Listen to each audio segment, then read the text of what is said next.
नमस्कार साथियों, ये कहानी बहुत समय पहले की है, जब एक घर में एक लड़का सफाई कर रहा था। घर की सफाई करते हुए उस लड़के को एक फटा हुआ पर्स मिलता है। लड़का जब उस पर्स को देखता है तो उसे उसके पिताजी की याद आने लगती है। खैर, उसके पिताजी तो अब इस दुनिया में नहीं हैं। अब वह लड़का सोचता है, चलो एक बार उनका पर्स खोलकर देख लेता हूँ। यही सोचकर वह लड़का अपने पिताजी के पर्स को खोलता है तो उसे सबसे पहले अपने बचपन की फ़ोटो दिखती है। फिर उसके बाद में उसे एक बड़ी सी पर्ची मिल जाती है। लड़का उस पर्ची को निकालकर पढ़ता है तो उसकी आंखें नम हो जाती हैं। आखिर ऐसा क्या था उस पर्ची में? उस पर्ची के साथ 3-4 पर्चियां और उसी में निकलती हैं।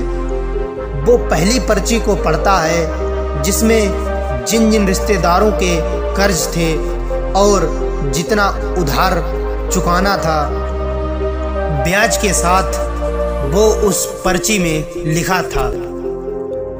दूसरी पर्ची में उस लड़के का स्कूल का फॉर्म था जिसमें उसके पिता ने उसकी फाइनल ईयर की फीस भरने के लिए 7 दिनों की मोहलत मांगी थी, क्योंकि उसी दौरान उसके घर में कुछ रुपए और गहने चोरी हो गए थे।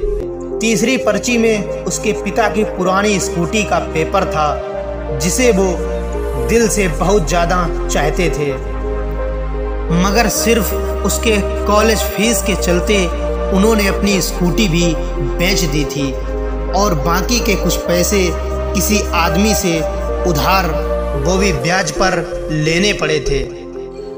चौथी पर्ची में पुरानी कोठरी के कागजात थे जो बिक चुकी थी। जब उस लड़के के माँ का ऑपरेशन होना था, लेकिन उसके पास ऑपरेशन के लिए पैसे भी नहीं थे। ये देखकर उस लड़के के आंखों से एक के बाद एक आंसू गिरने लगे। तब उस लड़के की पत्नी आती है और उन पर्चियों को देखकर समझ जाती है कि शायद उसे अपने पिता की याद आ रही होगी। इस पर उस लड़के की पत्नी कहती है, आज बड़े दिनों बाद अचानक ऐसा क्या याद आ गया कि आप इतने आंसू निकाल रहे हो?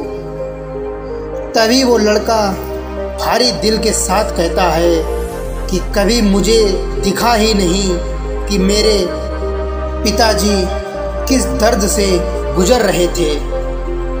उस समय जब हमारे घर चोरी हुई थी, वो किसी चोर ने नहीं बल्कि खुद मैंने ही की थी, क्योंकि मुझे सिर्फ बाइक खरीदनी थी। उधर मैं अपने शौक पूरे करने के चक्कर में क्या से क्या करता रहा और इधर कर्ज पर कर्ज बढ़ता रहा और मेरे पिताजी अंदर ही अंदर घुटते रहे और मैं हमेशा ही उन्हीं को कोसता रहा कि उन्होंने मेरी एक भी इच्छा पूरी नहीं की। ना मेरे दूसरे दोस्तों की तरह नए कपड़े लाके दिए और ना ही कोई अन्य कार्य किया, जबकि उन्होंने मुझे शहर के सबसे बड़े स्कूल में पढ़ाने के लिए पैसे नहीं थे।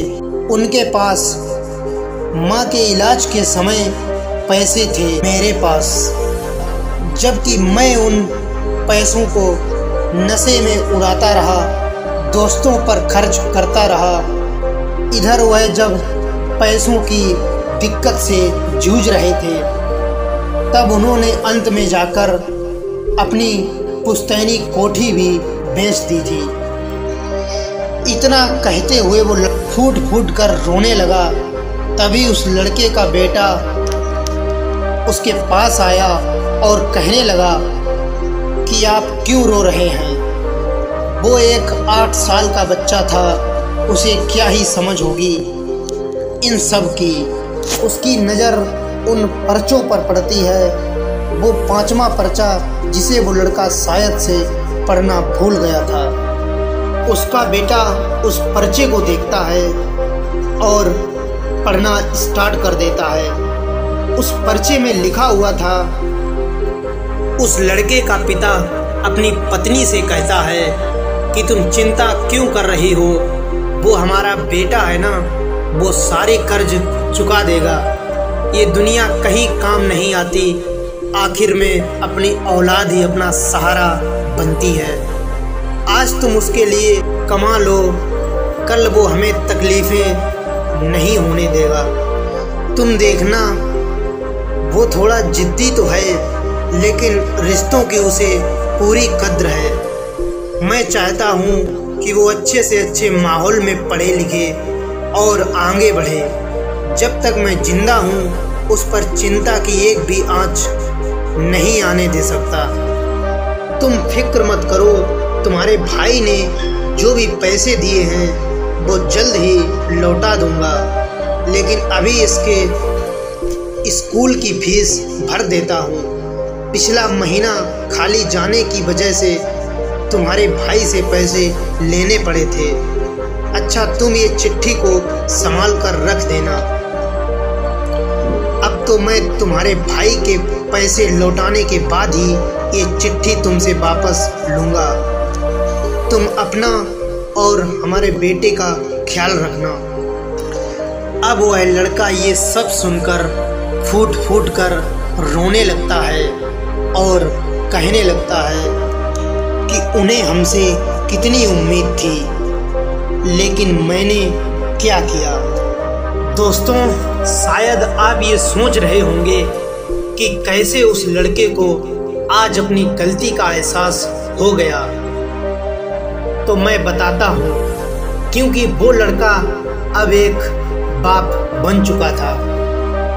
वक्त कितनी जल्दी गुजर जाता है, ऐसा लगता है जैसे कल की बात हो।